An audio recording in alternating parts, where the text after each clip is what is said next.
오늘은 3.1 만세운동을 기념하는 100주년 기념 예배로 한국교회가 저희 교회뿐만 아니라 한국교회 개신교가 함께 약속하여 절기로 임시 절기로 지키는 요일입니다. 오늘 이 3.1운동 100주년 기념 예배의 본문을 저희는 그 독립단 통고문이라고 두 차례 소개했던 그 독립의 의지, 이 땅의 민족의 신앙인들이 가졌던 독립의 의지를 피력했던 그 글에 목요일과 금요일 본문에 해당하는 본문을 오늘 우리가 말씀으로 붙잡고자 합니다.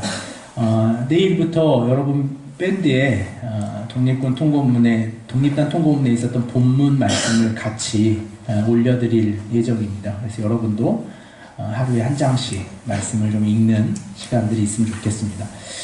100년 전 선조들이 가졌던 그 무력에 대한 평화적 저항, 우리는 이 평화의 메시지를 쭉 나누고 있습니다. 과연 그 평화의 근거와 또 무엇이 평화를 의미하는 것일까라고 하는 말씀을 우리는 지금 나누는 중에 있습니다. 중요한 것은 그 당시의 민족의 지도자였으며 신앙인들이 가졌던 그 의식과 태도였습니다. 그들의 저항운동은 금식하는 것이었고 자신의 삶을 하나님의 말씀 앞에 세우는 훈련이더라는 것이었습니다. 이렇게 할 수 있었던 그들의 의식이 무엇일까? 라고 하는 것이 오늘 이 3.1절 기념 예배를 준비하는 저의 마음, 또 여러분과 함께 나누고자 하는 마음입니다. 과연 그들 안에 뿌리 내려져 있던 의식은 무엇인가? 어떤 의식이 그들을 그렇게 삶의 자리로 또 그러한 비폭력적인 삶의 저항으로 끌고 갈 수 있었을까라고 하는 그들 안에 잠재된 의식이었습니다. 이 3.1 만세운동을 100주년 기념하며 저에게 이 말씀을 준비하는 과정에 가장 어려웠던 것은 저의 의식 없음이었습니다. 무엇을 설교할까, 어떤 주제에 어떤 자료들을 가질까라고 하는 것은 매우 방대할 만큼 많았지만 문제는 제 안에 있는 의식의 부재였습니다. 아마 오늘 여러분 이 자리에 앉아 계신 분들에게도 동일한 마음이 있지 않을까 하는 생각이 듭니다. 왜 이거 하고 있을까? 왜 우리가 그걸 기념해야 할까? 그 기념의 의미가 무엇일까? 민족이라고 하는 것이 어떤 정의일까? 라고 하는 의식의 부재. 그것이 오늘 우리가 맞닥뜨리는 가장 큰 어려움이 아닐까? 과연 우리는 이 의식의 부재함에 속해 있을 때에 그들은 어떤 의식을 가졌기에 그러한 삶의 태도들을 살아낼 수 있었을까라고 하는 것입니다. 적어도 제가 신방해 본 결과로는 민족에 대하여 고민하여 저와 만나신 분들은 일체 만난 적이 없습니다. 대부분 개인의 이 먹고 사는 문제, 대부분이 그런 문제이지 민족을 이 나라 어떻게 합니까? 목사님 하며 저에게 저도 뭐 역시 여러분 만나 이 나라 어떻게 하겠니? 라는 대화로 끌고 가기 쉽지 않았던 것이 사실입니다. 오늘 우리 그들의 의식을 좀 확인하고 어디에서부터 그것이 시작되었고 대체 그 의식이 무엇인가 라고 하는 것을 좀 나누고 경험하는 시간이 되기 원합니다. 1919년 김인현 독립의 운동에 씨앗이 뿌려집니다. 세계 1차 대전이 마감하고 그 1차 대전이 끝나는 지점에 이 민족의 지도자들이 28 도쿄 독립선언을 채택합니다. 도쿄에서 먼저 그들이 그 일제 치하에 대하여 일제의 심장부에서 민족의 독립을 소망하는 이 독립의 선언을 채취합니다. 그리고 나서 그들의 열망은 1945년 8월 15일 세계 2차 대전이 종식하는 그쯤에야 그들의 독립투쟁 그리고 독립의 열정은 비로소 꽃을 피우게 됩니다.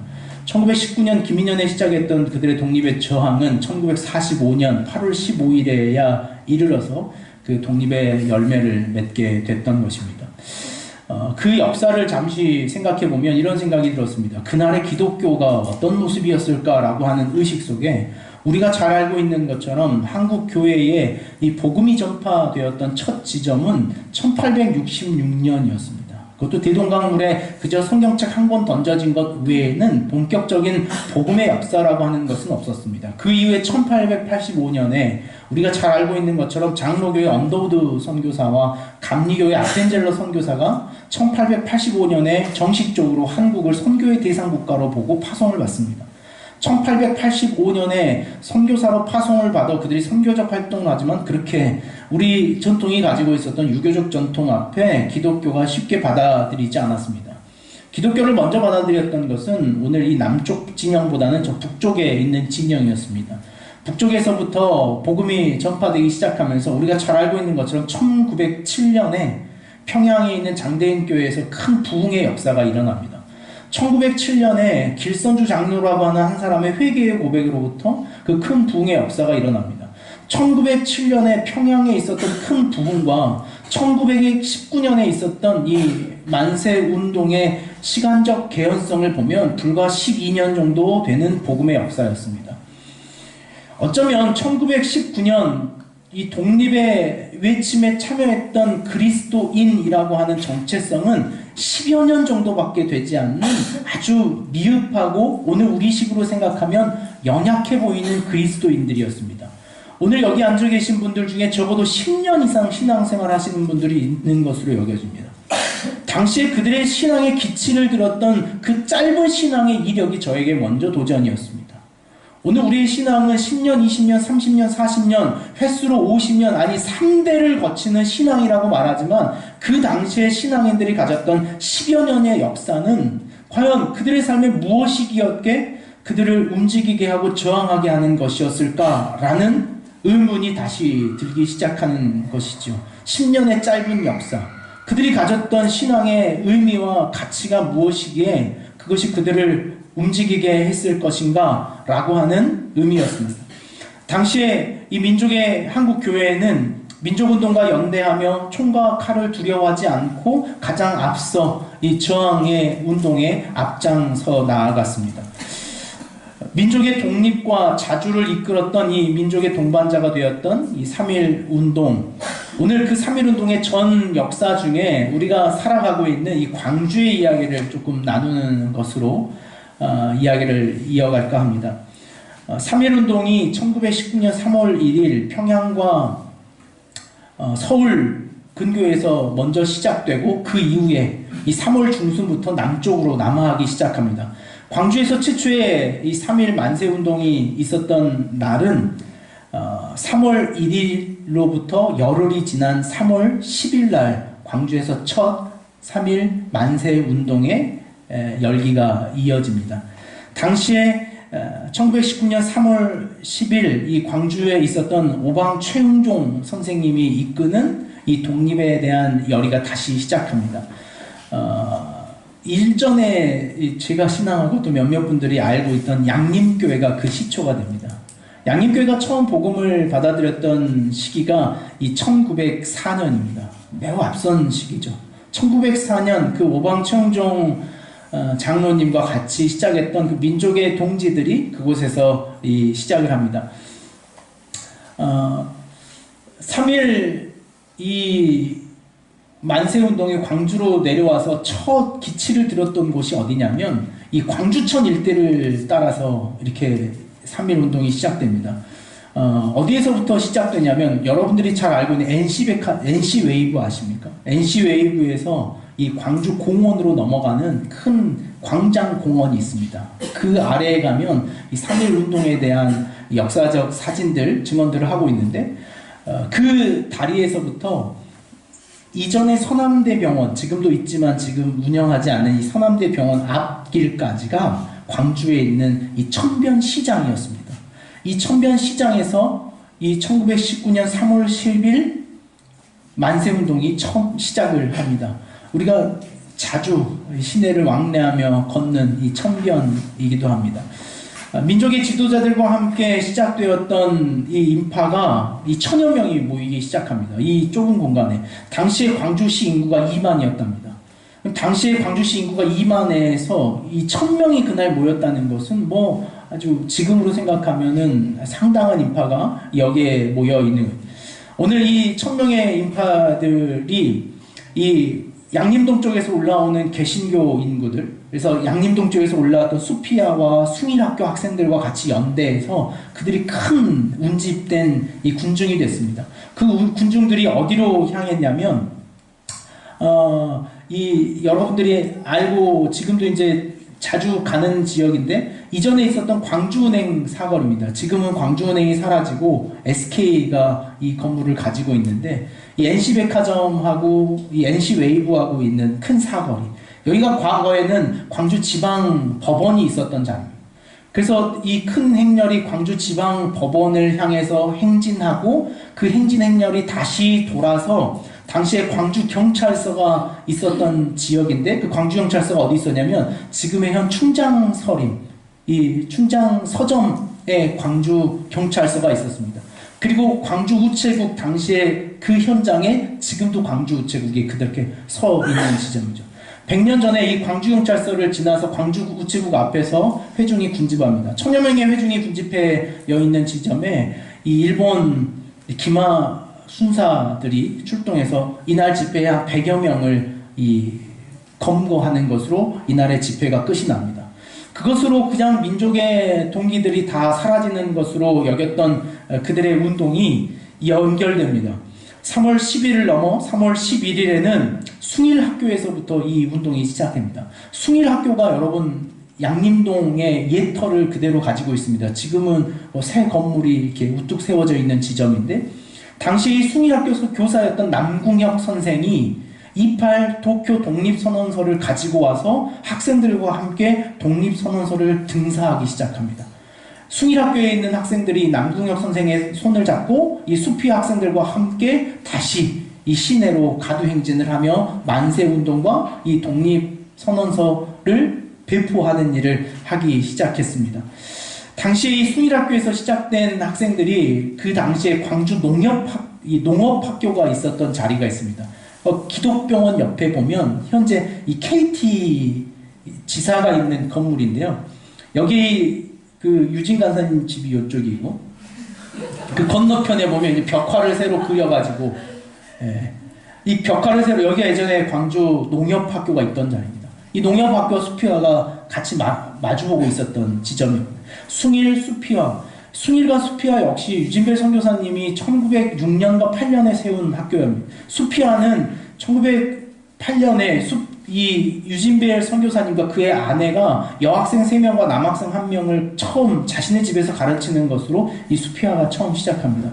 여기에 수피아 출신들이, 지연이도 수피아 출신. 수피아에 가면 이 근대 역사를 보는 현장들이 다양하게 있죠. 다시 민족의 운동이 10일날 끝나지 않고 이 광주 땅에서 다시 시작됩니다. 이후에는 이 광주 시내 안에서의 이 저항이 격해지자 이 광주 시민들의 이 3.1 운동의 항쟁이 외곽으로 조금씩 벗어납니다. 그래서 가장 먼저 외곽으로 벗어났던 데가 이 지산동 끝자락, 지산면이라고 하는 그 당시에 지산면과, 지금은 이제 송정동이 되어 있는데 당시에 이 송정면에서 이 산발적으로 광주 지역에서는 독립을 외치는 독립운동이 일어납니다. 기독병원, 당시에 제중원이라고 불렸던 기독병원에 보면, 기독병원에 가면 역사관이라는 데가 새로 이제 원을 만들면서 역사관을 만들었습니다. 이 역사관에 가면 이 3.1 운동의 이 역사를 그대로 좀 볼 수 있는데, 실제로 기독병원에서 지금 우리 병원 관계자분들 아시는 것 같은데 3월 15일까지 3.1 운동 기념 사진 전시회를 지금 하고 있습니다. 그래서 혹시 병원에 계시는 분들이나 가까운 분들은 한번 찾아가면 의미 있을 것 같아요. 기독병원 이 지하에 있었던 등사실에서 조선독립광주신문이라고 하는 것을 발행합니다. 이 조선독립광주신문이라고 하는 신문이 1호부터 4호까지 발행하다가 결국 일제에 잡혀 이제 그 신문을 발행하지 못하는 형국에 빠지고 맙니다.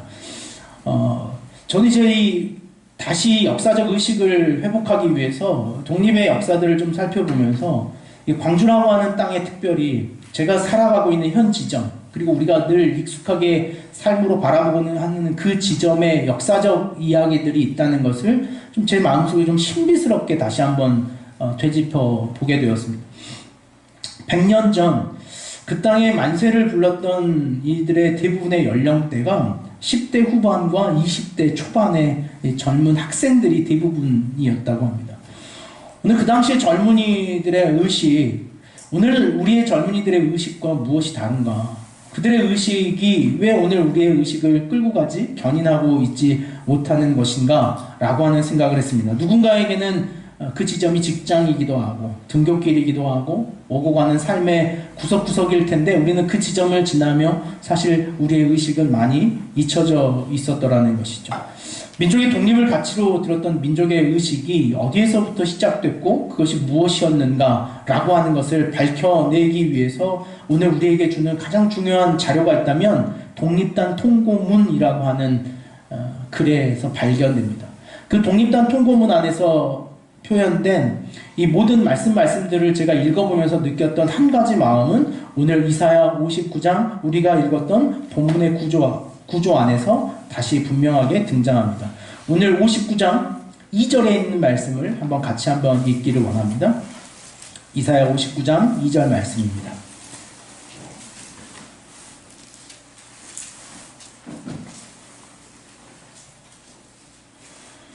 이사야 59장 2절 말씀 같이 읽겠습니다. 시작.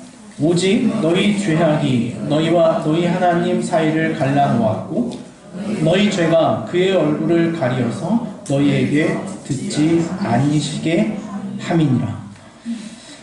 그들이 당했던 삶의 고난과 삶의 어려움이라고 하는 것은 말로 다 할 수 없습니다. 일제의 핍박 그리고 꿈과 소망을 잃어버린 그 당시의 젊은이들이 오늘날의 젊은이들과 비교하겠습니까? 기회를 잃어버리고 기회를 빼앗겼다라고 하는 것이 그날의 젊은이들과 우리의 이야기가 비교나 되겠습니까? 자신의 삶이 빼앗기고 일제의 강압이 자신들의 삶에 임박해 있는 그 지점에 그들이 느꼈던 자의식의 첫 출발점이 무엇이었냐면 그것은 죄의식, 자신의 죄를 돌아보는 것이었더라.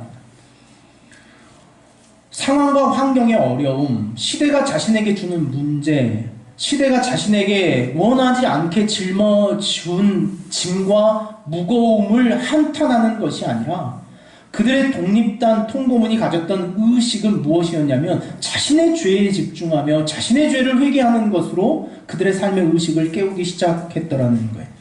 오늘 이사야 59장에 있는 말씀뿐만 아니라 독립단 통고문이 읽었던 대부분의 말씀의 요지는 이 두 가지로 결론합니다. 하나는 자신의 죄를 하나님 앞에 회개하는 것이고 그 죄에 대하여 심판하시고 용서하시는 하나님을 기다린다라고 하는 것으로 그 말씀은 요약될 수 있습니다. 상황과 환경, 나를 누가 왜 이렇게 정복하는 것일까? 왜 내 삶은 이럴까? 하나님 왜 이렇게 저의 삶을 어렵게 했습니까? 라고 원망하는 것이 아니라 그날의 민족은, 그날의 기독교는 오히려 자신의 삶과 자신의 죄를 회개하는 것으로 자신의 의식을 가져가더라는 거예요. 그들이 가졌던 의식이 무엇이냐면 바로 죄의식이었습니다. 무거운 죄의식. 하나님 앞에 발견한 자신의 죄의식, 자신이 죄인이라고 하는 죄의 무거운 의식이었습니다. 59장 12절에서 15절에 보면 그들은 비로소 자신의 죄를 자백하는 이야기가 9절에서부터 15절까지에 등장합니다. 12절과 15절까지의 말씀을 제가 쉬운 성경으로 한번 낭독해 드리겠습니다. 우리가 우리 하나님께 많은 죄를 지었다. 우리의 죄가 우리의 악함을 드러낸다. 우리가 하나님께 배신한 것을 숨길 수 없고 우리가 저지른 악한 짓을 숨길 수 없다. 우리가 여호와께 죄를 짓고 여호와를 배반했고 우리가 우리 하나님께 등을 돌렸다. 우리가 남을 해칠 궁리나하며 하나님께 복종하지 않았고 거짓말을 계획하며 그대로 행했다. 정의를 멀리 몰아내고 공평을 쫓아냈다. 거리에서 진리가 사라졌으며 성 안에서는 정직이 없어졌다. 어디에서도 진리를 찾을 수 없게 되었고 오히려 악한 짓을 그만두려는 사람이 공격을 당한다. 여호와께서 정의가 없는 것을 보시고 진노하셨다. 그들이 가졌던 오늘 이 본문의 요약은 자신들의 삶에 처해 있는 문제, 왜 그것이 생겼는가라는 원망과 절망의 문제가 아닌 오늘 내 안에는 그것이 없는가라고 하는 자기의식, 자기 죄의식으로 자신의 삶을 시작하고 끌고 갈 수 있더라는 거예요. 그날의 삶의 동기, 그날의 삶을 끌어낼 수 있었던 가장 큰 힘은 자신의 죄의식. 오늘 나는 어떤가? 라고 하는 거예요. 1919년에 평양 대운동의 운동이 바로 이런 죄의식의 회개의 운동이었습니다. 당시에 선교사님이 인도하는 긴 사경의 말씀이 시작되는 그 지점에 기도회에 수많은 사람들이 모여있는 그 자리에서 그 교회의 리더라고 할 수 있는 길선주 장로가 갑자기 자리에서 벌떡 일어납니다. 선교사님, 저는 죄인입니다. 저는 제가 너무나 사랑하는 제 친구의 유언으로 저에게 준 당시에 이 100불 정도 되는 돈을 이망인에게 전달하지 않고 제가 그 유산을 몰래 써버린 죄인입니다. 오늘 하나님 앞에 예배할 수 없습니다. 제 죄를 어떻게 한단 말입니까? 라고 죄의 고백이 끝나자 그 자리에 앉아있던 사람들이 한 사람 한 사람 일어나며 자신의 죄를 고백합니다. 그날의 이야기를 선교사님들의 기록에 보면 한 여인은 이런 고백을 해놓습니다. 선교사님, 저는 죄인입니다. 전쟁통에 두고 온 자식들을 나 몰라라 살아가는 죄 많은 년입니다. 제가 어찌 하나님 앞에 예배할 수 있겠습니까? 그 자리에서 한 남성이 다시 일어납니다. 선교사님, 저는 죄인입니다. 저는 자신의 자식의 죽음을 눈앞에서 가만히 목도했던 죄 많은 죄인입니다. 죄의 고백이 그날 이 장대원 교회 안에서 울려 퍼지기 시작합니다. 그 죄의 고백이 수없어서 그날의 역사를 기록하는 웃지 못할 이야기에는 당시의 순사들이 그곳에 모였다 그래요. 왜 그러냐면 서로가 서로의 죄를 막 불어넣기 때문에 잡아갈 사람들이 많이 있었다 그럽니다. 자신의 죄를 고백하는 것이었더라고요. 상황과 형편, 그들이 가지고 있었던 민족의 아픔, 자신들의 삶의 어려움들을 뒤로하고 자신의 삶의 문제 앞에 먼저 섰던 그 회개의 운동이 주전 690년 남유다에 있었던 이 이사야 선지자의 이사야 59장의 말씀과 1907년에 있었던 평양의 대부흥의 운동의 그 근본, 그 죄의식에 있었더라는 거예요. 그 죄의식이 그들을 어디로 끌고 갔냐면 회개의 지점으로 끌고 가더라는 거예요. 주님, 저를 불쌍히 여기십시오. 저를 용납하시고 저를 용서하여 주십시오. 그것이 1907년의 부흥을 경험하고 1919년에 민족의 동반자가 되었던 한국 기독교의 가장 큰 힘이었더라는 거예요. 죄의식. 하나님, 저를 불쌍히 여기십시오. 제가 먼저 죄인입니다. 우리가 지난주 말씀에 이 마태복음 세례 요한의 이 처참한 죽음의 이야기를 저희가 수요일날 함께 나누었습니다. 그 수요예배 안에서 나누었던 제 마음의 가장 큰 감동이 무엇이냐면 그것은 오늘 자신을 죄짓게 하는 것이 누구인가라는 거예요. 죄의 근본이 누굽니까? 나를 죄짓게 할 수 있는 유일한 힘은 뭡니까? 세상입니까? 타인입니까? 아니에요. 결국에 그 죄의 근본에 서게 하는 근본적 힘은 자기 자신입니다. 나를 죄짓게 하는 것은 나 자신밖에 없어요. 나를 그 죄의 현장에 머무르게 하는 힘도 나 자신이며 그 죄로 자주 유혹해가는 것도 자기 자신. 그러나 우리는 그 문제에 대해서 늘 고개를 들려 남을 탓합니다. 세상과 환경과 시대적 문제로 돌리는 것.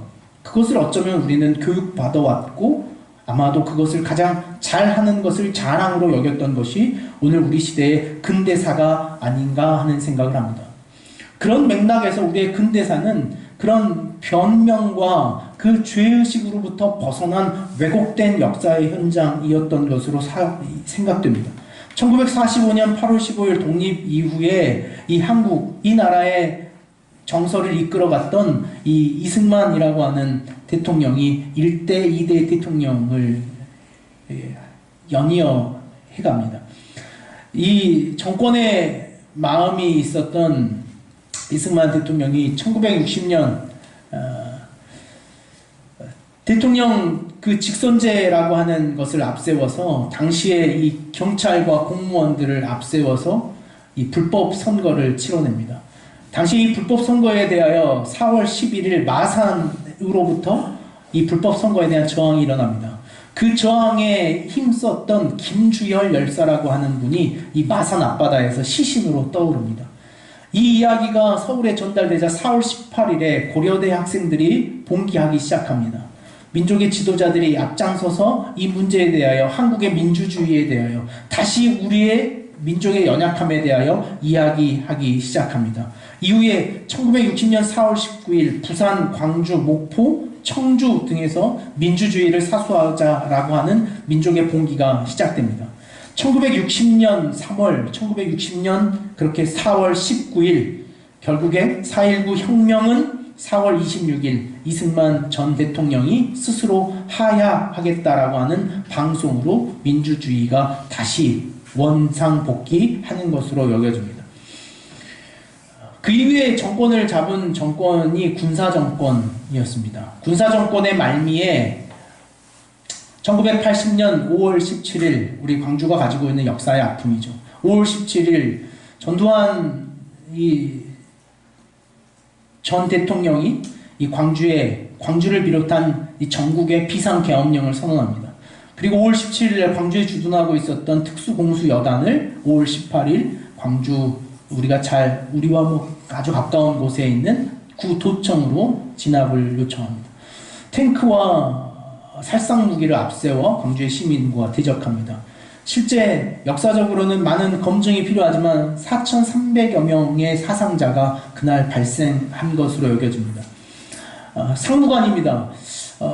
저 군생활 여기 상무관에서 조금 했어요. 마룻바닥 깔려져 있고 유도 막 하는 데였는데 그때 몰랐습니다. 거기에 이 광주에 수많은 시신들이 몰렸던 시신을 확인하는 장소가 이 상무관이었습니다. 5.18 망월 묘역입니다. 그 고등학교 때랑 대학교 때는 이렇게 선배들하고 같이 괜히 망월동에 저녁에 막 가가지고 막걸리 먹고 뭔가 민족이 뭔가 이한열 열사님 어디 계신가 찾으러 다니고 했던 기억이 있습니다. 현재는 이제 국립묘역이 돼서 5.18 기념묘역이 돼서 이제 잘 정돈되어 있지만 그때 당시는 전혀 정돈되어 있지 않은, 그래서 막 막걸리병, 88 담배 뭐 이런 거 올려져 있고 그랬던 역사적 현장이 있었습니다. 공수여단을 투입했는데 그 사건을 아직도 역사적으로 곡해하려고 하는 이들이 있는 것이 어쩌면 우리가 살아가는 지금 아닌가. 과연 우리는 무슨 의식 속에 살아가고 있나. 어떤 의식의 흐름 속에서 과연 다양성이라고 하는 것을 어디까지 존중하고 배려받아야 할 것인가 라고 하는 질문을 가지고 있는 것이 오늘 우리 시대의 이야기입니다. 1980년에 시작했던 민주주의의 열망은 1987년 6월 항쟁으로 이어집니다. 1987년 1월 14일이었습니다. 우리가 잘 알고 있는 박종철 군 치사, 고문치사 사건이죠. 우리 잘 알고 영화 1987에서 나왔지 않습니까? 그 한 학생이 국가보안법 위반으로 잡혀가는데 어떻게 죽었다고 경찰이 보도합니까? 탁 하니 하고 죽었다. 이게 이 검찰의 발표였습니다. 학생들이 동기하기 시작합니다. 그것이 일부 신문 언론사 그리고 최 검사님에 의해서 그것이 실제 잘못된 고문치사였다는 것이 밝혀지기 시작합니다. 민족의 학생들이 등장합니다. 영화에서는 이 이한열 열사가 의외의 인물이어가지고 강동원이 이한열을 맡았더라서 굉장히 그 역사적인 영화인데 갑자기 나오니까 자매님들이 소리를 막 지르더라고요. 6월 9일 연세대학교에서 전두환 대통령이 직선제를 뒤로하고 이 호언 성명을 발표합니다. 4월 13일 날 호언제를 발표하자 이 학생들이 열망하며 일어납니다. 6월 8일 날 연세대학교에서 이한열이 이 학내 집회를 하다가 경찰이 쏜 최루탄에 직격으로 맞고 그 자리에서 사망합니다. 우리 잘 알고 있는 그 사진의 장면이 이한열 열사죠. 6월 10일 전국 22개 도시에서 24만 명이 봉기합니다. 민족의 민주주의와 자유를 위해서 호언철폐와 독재 타도를 외치는 시위가 시작됩니다. 6월 18일 150만, 그리고 6월 26일 130만. 거리에 나왔던 민주주의의 열망은 결국에 6월 29일 당시의 여당 대표였던 민정당의 노태우 당대표가 직선제 개헌을 약속하면서 6월 29일 선언을 합니다. 6.29 선언. 근데 안타깝게도 그 현장에서 우린 다시 그 여당 대표였던 노태우 대통령이 되고 말죠. 역사의 흐름은 쭉 이 근대화로 이렇게 넘어옵니다. 우리는 왜 반복하여 그 실수를 하고 있는 것인지, 그 돌이켰던 삶의 의식 앞에서 왜 우리는 다시 어긋나는 길을 자주자주 반복하고 선택하게 되는가 라고 하는 것이 역사적 이야기입니다. 2016년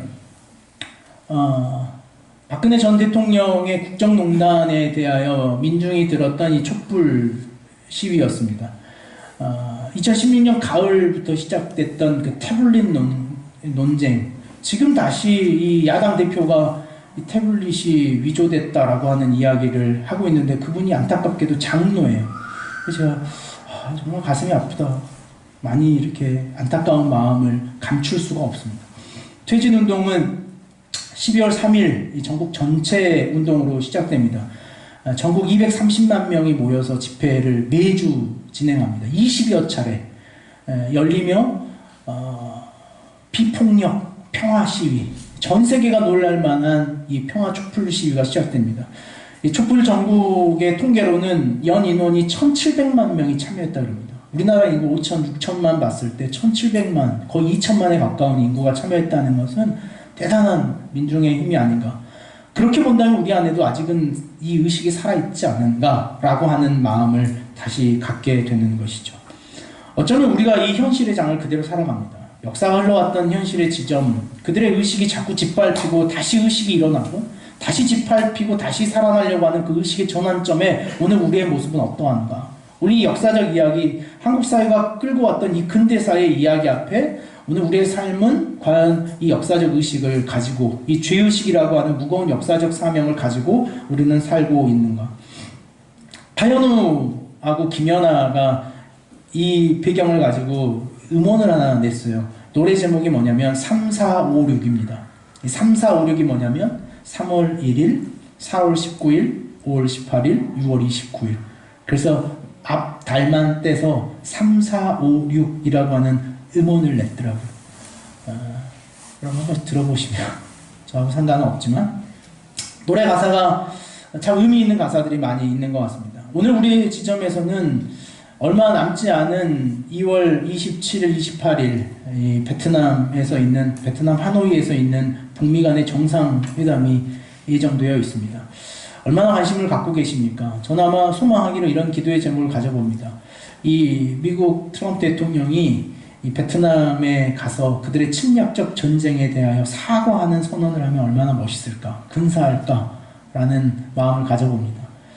완벽한 핵 포기와 남북의 이 종전협정이 시작되는 지점, 또 선언하는 지점이 되면 얼마나 좋을까. 그렇다면 이 3.1운동의 100주년을 기념하는 가장 큰 역사적 오늘 우리의 자손들, 후손들이 갖는 가장 큰 의미가 아닐까라는 생각을 한번 품어봅니다. 오늘 각자의 위치를 한번 돌아보려고 합니다. 오늘 우리의 각자의 위치, 여러분은 어떻습니까? 오늘 우리 시대는 여전히 이 갈등과 혐오를 도구 삼아 자신의 정치 그리고 자신의 신념을 앞세우려고 하는 사람들의 이야기들이 등장합니다. 아니 그거보다 더 큰 무거움은 오늘 우리가 읽었던 것처럼 오늘 우리의 회개의 기도에 있었던 것처럼 자기를 욕망하는 그 자기중심적 의식의 문제가 아닐까라는 생각을 가져봅니다. 나만 괜찮으면 되지 않을까, 나만 그 이득의 자리, 나만 그 이익 보는 지점에 서 있다면 다양한 사람들, 대부분의 사람의 불이익은 문제되지 않을까라고 생각하는 그 의식이 자꾸 우리의 역사를 과거로 되돌리는 것은 아닐까. 오늘 우리가 이 3.1 운동을 기념하며 드리는 우리의 예배 안에는 이런 의문이 제 안에 있습니다. 과연 우리 사회가 스스로 자주적인 사고와 결단, 행동을 할 수 있는 사람들을 만들어내고 있는가? 정말 오늘 여러분은 자주 사고와 결단과 행동을 할 수 있는 사람들인가? 라고 하는 의문이 우리 안에 있더라는 것이죠.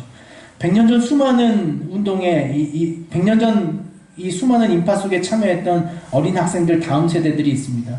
그러면서 저에게도 한번 질문해 봅니다. 과연 나는 내 자녀들을 그렇게 성장시키고 있는가? 나는 내 자녀를 어떤 방향으로 양육시키고 있는가? 우리는 우리의 자녀들을 어떻게 키우려고 하고 있는가? 아니라 이 가슴 아프게도 이 대학 진학을 주제로 한 드라마가 그렇게 시청률의 반향을 끌어왔다는 것은 우리가 모두 공감하고 있다는 거 아니겠습니까? 누구나 그 현실의 문제 앞에 누구도 답을 찾지 못하고 있다는 것 아닌가라는 생각을 합니다. 우리도 자식을 낳으면 그렇게 키우지 않겠습니까? 우리도 이 교회 안에서 지금은 다 고만고만해서 레벨이 비슷합니다. 그러나 이제 좀 고등학교 가고 대학 가고 이제 비슷한 또래 살면서 예원이 저기 유리가 저 서울대 가고 또 우리 애는 전담대 가고 그랬을 때 저 예원이가 나를 째려보지 않을까, 위에서 아래로 보는 건 아닐까, 그런 일이 없기를 미리. 우리의 욕망은 어디로 향하고 있는가? 과연 우리의 의식은 정말 그 자의식 속에서 자신을 내려놓고 타인과 오늘 내 삶을 반복하여 돌이키는 삶의 자리를 살아가고 있는가? 자신의 문제에 매달려 살아가고 있지 않은가? 라고 하는 생각을 합니다. 오늘은 우리가 평화를 외치려면, 오늘 우리가 가져야 될 외침이 있다면 바로 이 의식입니다. 죄의식, 그리고 자신의 삶을 회개하는 회개의 태도. 그것이 그날의 의식이었고 오늘 우리가 3.1 운동을 기념하며 가져야 할 우리의 의식이겠습니다. 또 하나, 오늘 야고보서 5장 7절에서 11절이 가지고 있는 그 죄의식과 회개를 뛰어넘은 의식은 이제 기다림이었습니다. 기다림. 하나님의 섭리를 기다리는 기다림. 하나님이 하시겠지라고 하는 기다림. 그 기다림으로 끌고 갔던 그날의 운동이 오늘 저와 여러분의 삶 안에서도 다시 한번 일어날 수 있기를 원합니다. BY가 이 국가로부터 이렇게 받아서 나의 땅이라고 하는 음원을 하나 냈어요. 3.1절 기념 음원입니다. 비트가 요즘 젊은이들이 들썩들썩 할 만한 비트인데 고민을 많이 했습니다. 그래도 우리 한번 그 가사를 가사가 전 잘 안 들리더라고요, 사실. 여러분은 젊으니까 들릴 것으로 여기고 우리 잠깐 들어보는 것으로 예배를 마치겠습니다.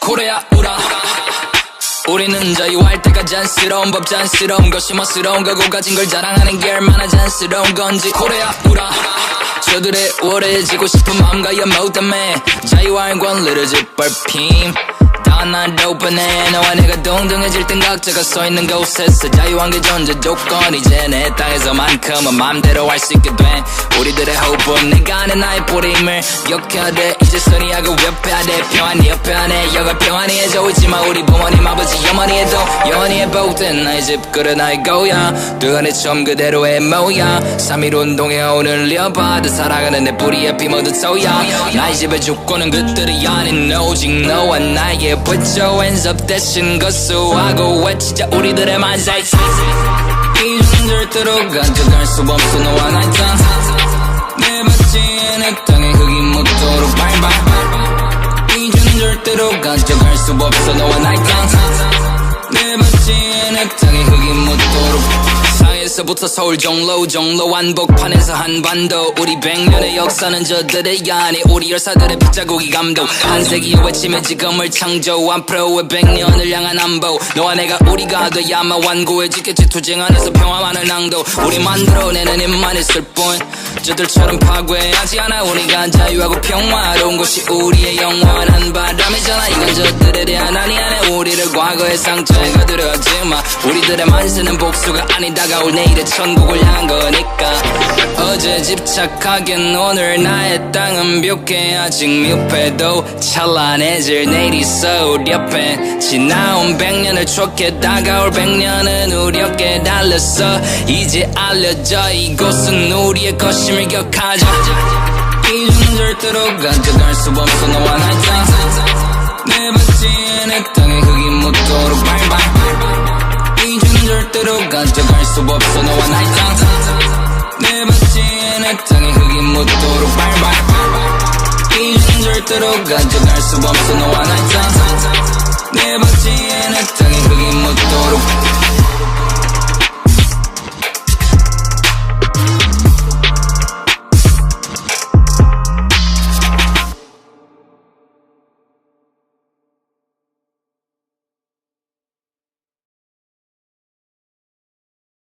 우리 시대가 만들어가고 있는 혐오와 갈등에 대하여 마지막 도전을 주는 메시지들이 있습니다. 그럼 들리셨죠? 그럼 별반 차이 없으니 우리 다 같이 한번 자리에서 일어나시겠습니까?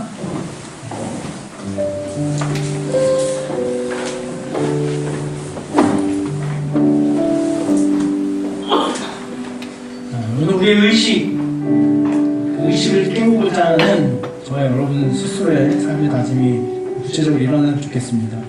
여러분 수모임을 가셔서 독립선언 전문을 제가 한 번씩 프린트해서 순회 나눠드립니다. 한 번씩 낭독해 보시는 것도 참 의미 있는 것 같습니다. 한 사람씩 좀 낭독해 보시면 좋겠고, 또 태극기 오늘 각 개인이 하나씩 만들어 볼까 합니다. 그래서 그걸 만들어서 3월 1일 날 우리 밴드에 여러분의 삶에 어디에 그것을 붙였는지 좀 사진 하나씩 찍어서 여러분의 의식을 함께 나누는 시간을 좀 가졌으면 좋겠습니다. 그래서 자료는 다 준비해놨고, 우리 순장님들이 어제 공지를 했습니다. 그래서 태극기의 의미, 3.1운동의 역사적 의미에 대해서도 좀 잠시 나누고 그런 시간들을 같이 가졌으면 좋겠습니다.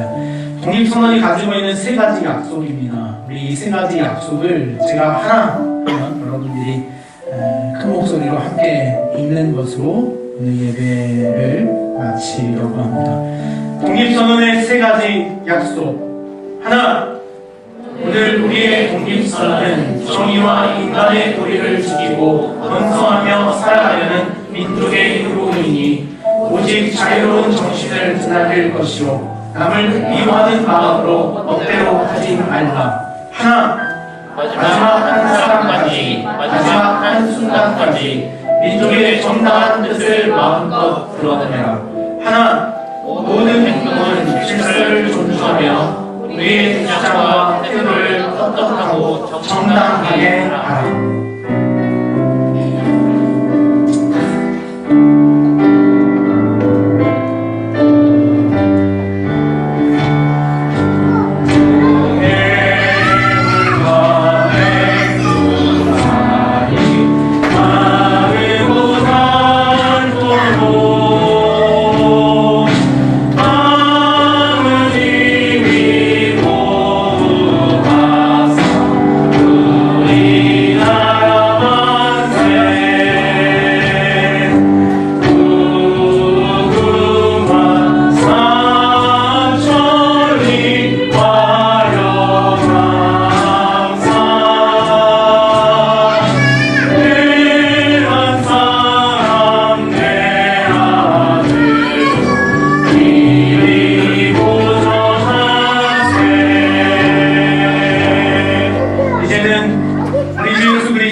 하나님의 크신 사랑과 성령의 위로하시고 교통하심이 이제는 그 민족의 의식 앞에 다시 자신의 삶을 돌아보는 죄의식과 회개의 고백으로 우리의 삶을 채우고자 하는 저들을 위해, 그리고 오늘도 평화를 열망하며 민족의 큰 통일의 역사를 눈앞에 두고 있는 이 나라와 이 민족과 민족의 동반자 되는 교회들을 위해 이제로부터 영원토록 함께 하시기를 간절히 축원하옵나이다. 아멘.